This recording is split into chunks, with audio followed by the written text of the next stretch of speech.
I like to do some positive Star Trek stuff. Don't tune out. Don't tune out, Starfleet Academy reactors. This is going to be fun. As you know, I'm very involved in Trek in about every way. I've got the full line of comics that ever were created.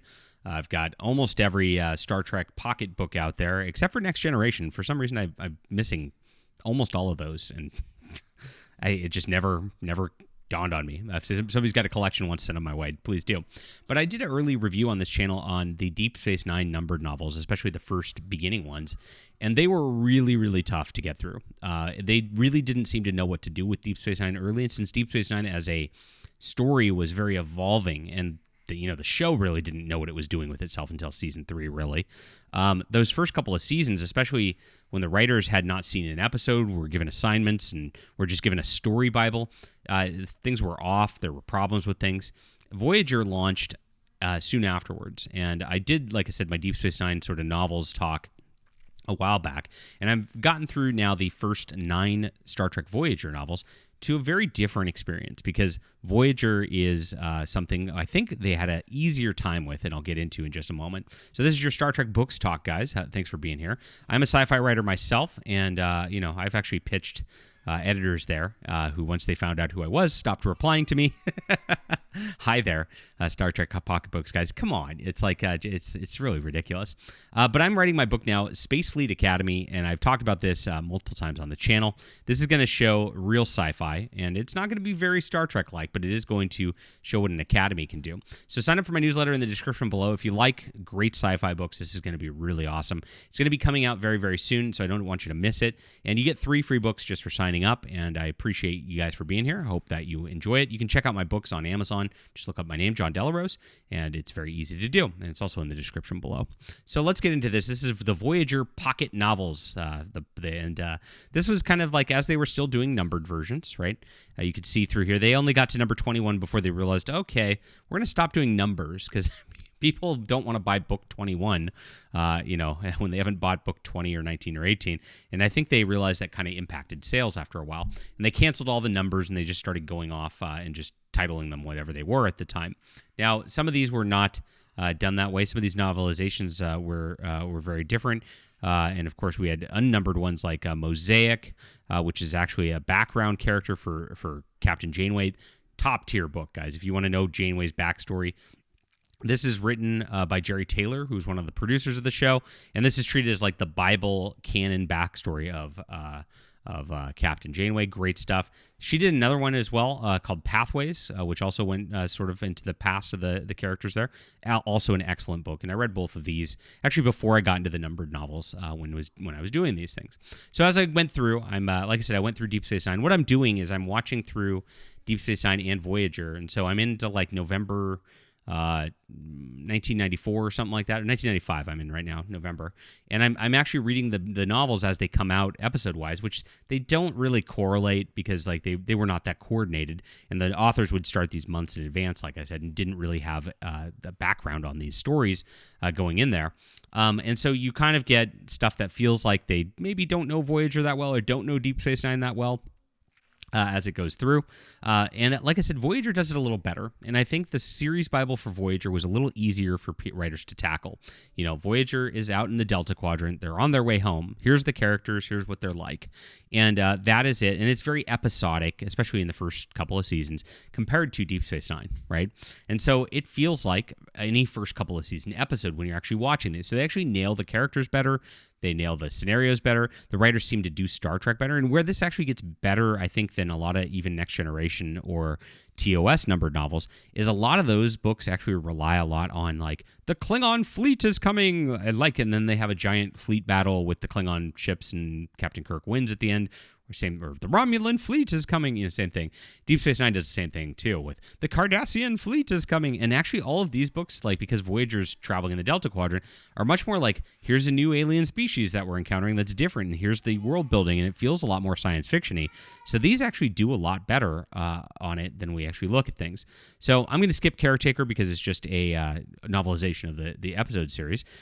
This is The Escape. Now, Dean Wesley Smith and Christine Kathleen Rush are a husband and wife group that actually do a lot of Star Trek books, and this was their first one into Voyager. This was a really, really neat one.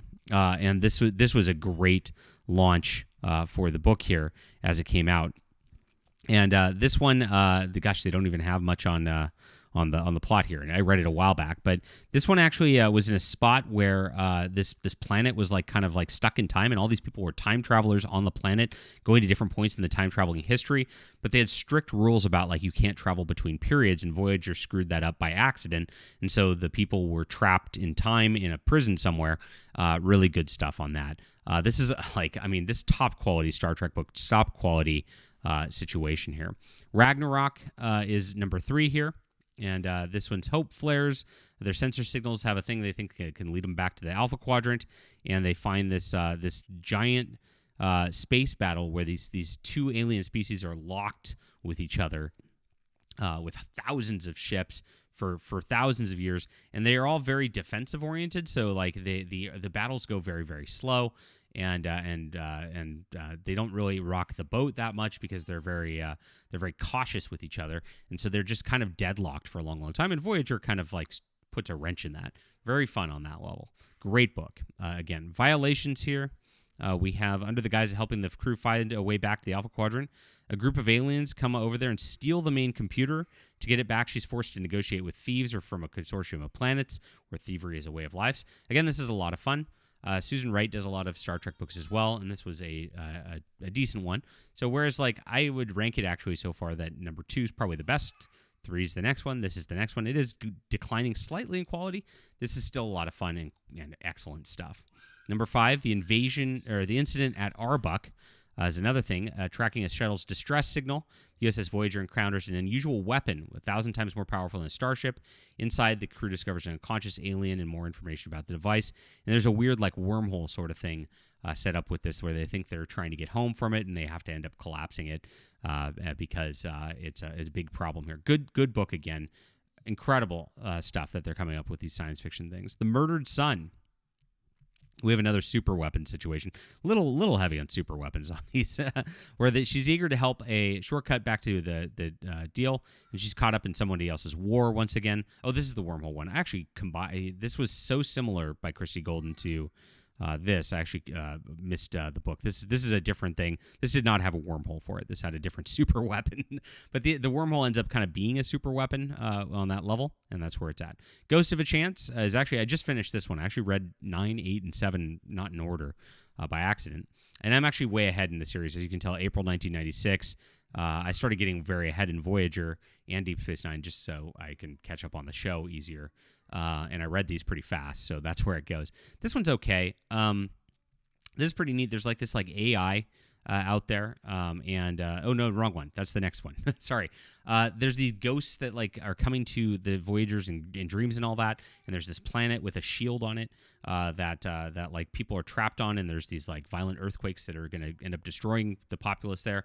And then there's this like trader group that's offering aid that like is really trying to grift and actually steal Starship Voyager, and they have to stop it. And you know that's kind of where it goes. Good stuff. The next one's actually way better. Cybersong. Cool sci-fi concept. There's this AI that like telepathically has figured out how to connect with people and pull people into it, and then like try to get people to like do things because it doesn't want to be alone. And there's a crew woman who's like a new character because who gets really in tune with the AI, who they start suspecting of treason and the like, and working with the Kazon and whatever. Because of some of the things that are going on. Very similar to the Seska plot that ends up in the show. This is probably the second best one out of the first numbered novels, whereas number 2 would be the first one. If I was going to pick 2, I'd say The Escape, and Cybersong would be the next one I'd read. Invasion number 4. Now, I covered Invasion in another video. This is the 4th one, and of course, Voyager did this crossover pretty early in its numbered novels. If you look at it, I mean, they really didn't have a lot established, and that's that. And this is just part of that series. So, it works as its own novel, but it works a lot better if you know the Invasion background as well. So that's the beginning of Voyager numbered novels, and I'm almost halfway through it already, which is great. And I think that gets us to June 1996. So I got to actually finish this Voyager season before reading much more here if I'm going to stay on this like beat with things. But this is much better than the Deep Space Nine numbered novels. The Deep Space Nine, like I said, it was all Cardassians attacking the station like almost every book, and it was insufferable. And they seem to understand the characters a little better here. Like in the DS9 books, they'd have Kira and Cisco fighting a lot and like being a lot, and I know that they tried to amp that up in season 1 quite a bit, a lot of conflict between the characters because they have different agendas and the like, and they amped it up way too much in those books to where it didn't feel right for Deep Space Nine. These books feel really, really good and feel like a great compliment to the show. Each one of these just feels like it could be an episode itself. And that's it. There is one book where they actually refer to the Doctor as Dr. Zimmerman. Like they actually gave him that name because they were planning on doing so and it never ended up in the show. So they call him Zimmerman over and over and over again in the book.